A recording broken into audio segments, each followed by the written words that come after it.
بسم اللہ الرحمن الرحیم نحمدہ ونصلی ونسلم علی رسولہ الکریم اما بعد فاعوذ باللہ من الشیطان الرجیم بسم اللہ الرحمن الرحیم وما ارسلناک الا رحمتا للعالمین آمنت باللہ صدق اللہ العظیم۔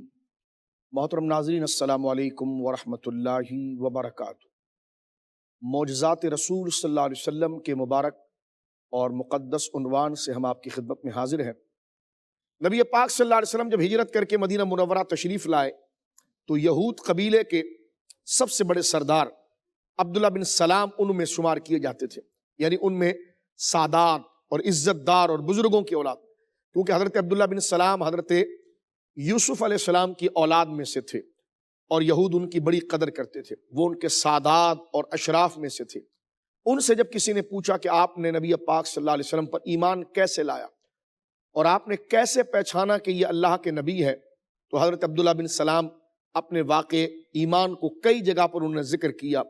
اس میں سے یہ بات بھی آپ کی زبان سے جاری ہوئی، کہتے ہیں کہ جب نبی پاک صلی اللہ علیہ وسلم قبا کی سرزمین پر آئے تھے تو میں وہاں پر پہنچا۔ جب میں نے پہلی دفعہ نبی پاک صلی اللہ علیہ وسلم کو دیکھا، ایک تو آپ کا روشن چہرہ بتاتا تھا کہ یہ اللہ کے نبی کا چہرہ ہے، پھر میرے کانوں نے یہ بات سنی جو آپ کی زبان سے نکلے ہوئے یہ کلمات تھے کہ افش السلام و اطعام الطعام، سلامتی اور امن کو عام کرو، سلام کو عام کرو، لوگوں کے لیے سلامتی کے پیغام کو عام کرو، سلام کو عام کرو، وہ اطعام الطعام اور بھوکوں کو کھانا کھلاؤ، بھوکوں کو کھانا کھلاؤ۔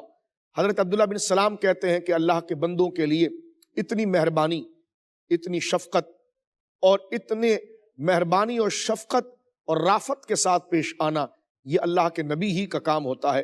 فرمائے اس خطبے نے میرے دل کے اندر نبی پاک صلی اللہ علیہ وسلم کی عظمت کو اجاگر کیا اور میں نے حضور علیہ السلام کا کلمہ پڑھ لیا۔ صحابہ اکرام اپنی اپنی مشکل لے کر جب حضور کی بارگاہ میں آتے، سرکار سے دیکھا نہ جاتا، فوراً اللہ کے اذن سے ان کے معاملات کی تکمیل کر دی جاتی۔ بڑی مشہور روایات موجود ہیں۔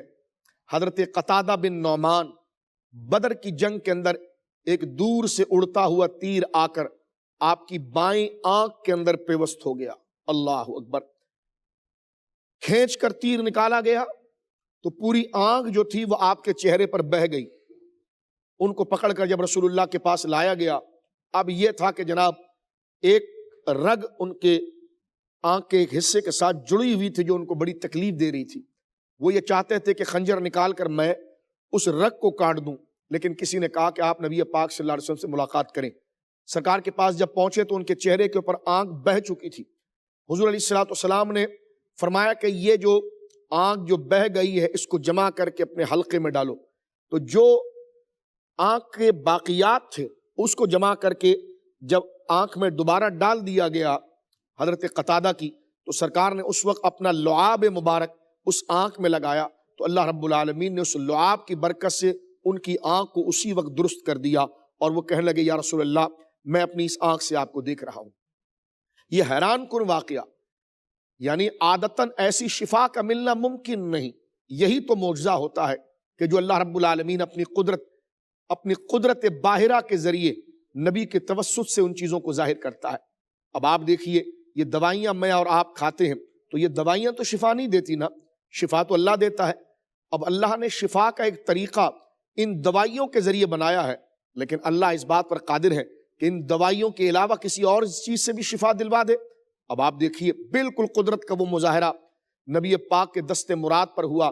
آج تک ایسا نہیں دیکھا گیا کہ چہرے پر بہہ جانے والی، پھٹ جانے والی آنکھ لعاب اور تھوک مبارک سے صحیح ہو جائے، لیکن نبی پاک صلی اللہ علیہ وسلم کو اللہ نے وہ مسیحائی اور اپنے اذن سے وہ کمال عطا فرمایا جس طرح حضرت عیسیٰ کے پاس، حضرت یوسف کے پاس کمالات تھے۔ نبی پاک کو یہ کمال عطا فرمایا کہ آپ کے لعاب سے ہی گویا کہ وہ آنکھیں درست ہو گئی۔ ایک حدیث پاک کے اندر آتا ہے کہ عبداللہ بن عتیق رسول اللہ صلی اللہ علیہ وسلم کے عظیم صحابی تھے، ان کو ایک خاص کام کے لیے حضور نے روانہ کیا، بخاری شریف میں ہے، لیکن جب وہ وہاں سے لوٹنے لگے اس کام کو کر کے تو وہ تیزی سے سیڑھیوں سے اتر رہے تھے۔ وہ یہ سمجھے تھے کہ جناب زمین آ گئی۔ وہ کہتے ہیں جب میں نے پاؤں آگے بڑھایا تو زمین میں اور میرے درمیان کئی سٹیپ باقی تھے، میں دھڑام سے زمین پر گرا اور میرے پاؤں کی پنڈلی جو تھی وہ ٹوٹ گئی، مجھے فوراً وہاں سے نکلنا تھا ورنہ مجھے مار دیا جاتا۔ کہتے ہیں میں نے اپنے سر کی پگڑی کھولی اور اپنے پاؤں کو بڑی سختی کے ساتھ باندھ کر نبی پاک کے پاس پہنچا اور میں نے عرض کیا حضور آپ نے جو میری ذمہ داری لگائی تھی وہ کام میں نے مکمل کر دیا ہے، لیکن میرے ساتھ یہ معاملہ ہوا۔ حضور سید عالم نے فرمایا ٹھیک ہے تم ایسا کرو کہ یہ کپڑا کھولو۔ کپڑا کھول دیا گیا، وہ ٹوٹی ہوئی ٹانگ جو آپ کی تھی اس ہڈی کو اس ہڈی کے ساتھ لگا دیا گیا اور حضور نے اپنا لعاب جب جیسے ہی اپنا لعاب دہن اس ہڈی کے اوپر لگایا تو عبداللہ بن عتیق کہتے ہیں خدا کی قسم درد بھی ختم ہو گیا اور میں اپنی ٹانگوں کے اوپر کھڑا ہو گیا۔ یہ شان اللہ رب العالمین نے جناب رسول اللہ کو عطا فرمائی، یہ معجزات ہیں، یہ خلاف فطرت نہیں خلاف عادت ہے، یعنی عادتاً ایسی شفا نہیں ملتی، لیکن اللہ قادر مطلق ہے کہ اس کائنات کی عادات کا محتاج اللہ نہیں۔ اللہ چاہے تو آگ سے جس کو جلاتا ہے، اللہ چاہے تو آگ کسی کے لیے گلزار کر دے۔ اسی طرح اللہ نے اپنے نبیوں کے تھوک مبارک لعاب کے اندر یہ برکت رکھی ہے کہ ٹوٹی ہوئی ٹانگ اس سے جڑ جایا کرتی۔ حضرت ابو ہریرہ کا ایک بڑا مشہور واقعہ ہے، وہ کہتے ہیں کہ میری عادت یہ تھی کہ میں نبی پاک صلی اللہ علیہ وسلم سے جو بات سنتا تھا اس کو یاد کرتا، لیکن حال یہ ہوتا کہ جو یاد کرتا پھر بھول جاتا۔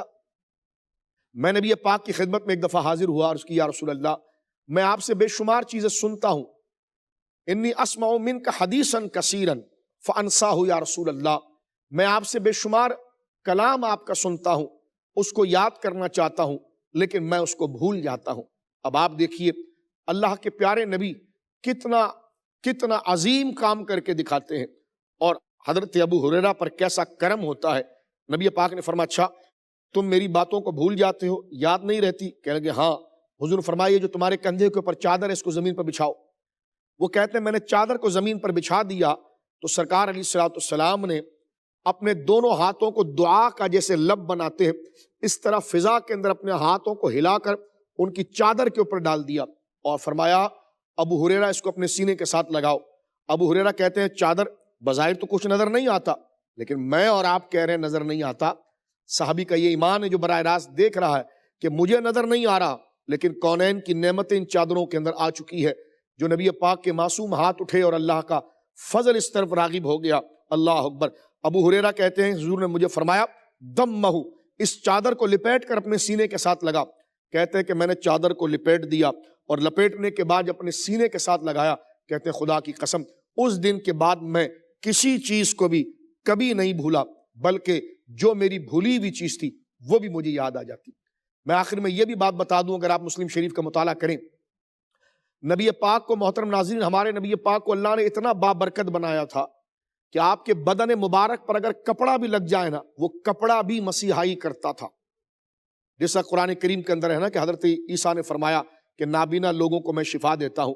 حدیث میں آتا ہے سیرت کی کتابوں میں کہ 50,000 نابینا اور کوڑ کے مرض کے لوگ حضرت عیسیٰ کے پاس آئے تھے۔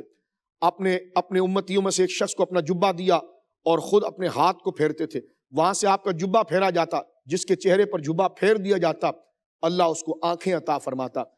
حدیث پاک میں آتا ہے مسلم شریف کے اندر کہ ہماری ماں حضرت عائشہ کہتی ہیں کہ میرے پاس حضور کا ایک یمنی جبہ تھا جو میری بڑی بہن اسما نے لے لیا، اور سیدہ اسما کہتی ہیں کہ جب ہم مدینے میں تھے تو جب کسی کو نظر بد لگ جاتی تھی اور اس کا خون سوکنے لگ جاتا، چہرہ پیلا پڑ جاتا، بھوک اس کی ختم ہو جاتی اور ایسا ہوتا کہ جناب یہ مرنے کے قریب ہے، تو سیدہ ام سلمہ کہتی ہیں، حضرت سیدہ اسما کہتی ہیں کہ ہم ایک تھال لیتے تھے اور اس تھال کے اندر پانی بھر دیتے تھے اور اس میں رسول اللہ کے جبے کو ڈالتے، اور جبہ جب پورا اس تھال کے اندر بھیگ جاتا تو جبہ مبارک نکال کر سکانے رکھ دے جبے کو، اور جو پانی ہوتا تھا وہ اپنے مریضوں کو پلاتے، اللہ رب العالمین اس پانی کے صدقے ان کے مرضوں کو دور کر دیتا تھا۔ یہ حدیث پاک کے اندر موجود ہے۔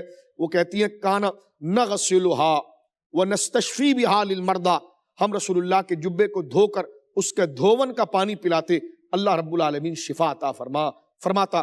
یہ اللہ کی قدرت کاہلہ اور باہرہ کا ثبوت ہے، قاہرہ کا ثبوت ہے کہ اللہ رب العالمین نے حضور کے بدن مبارک پر لگنے والے کپڑے، آپ کے داڑھی مبارک کے بال میں بھی اللہ رب العالمین نے شفا رکھی۔ صحابہ اس کو پانی میں ڈبو کر پیتے تو لا علاج مرضوں کو گویا کہ شفا حاصل ہوتا۔ یہ نبی پاک کے وہ معجزات ہیں کہ جو اللہ رب العالمین نے آپ کو عطا فرمائے، اور یقیناً ایسا کون ہو سکتا ہے؟ حق کہا گیا ہے کہ اللہ کی سرتاب قدم شان ہے یہ، انسان نہیں انسان، وہ انسان ہیں یہ۔ اللہ رب العالمین اس عظمت و شان کے بیان کو قبول فرمائے اور اس کے صدقے دنیا و آخرت میں ہمارے لیے بھلائی فرمائے۔ وآخر دعوانا ان الحمد للہ رب العالمین۔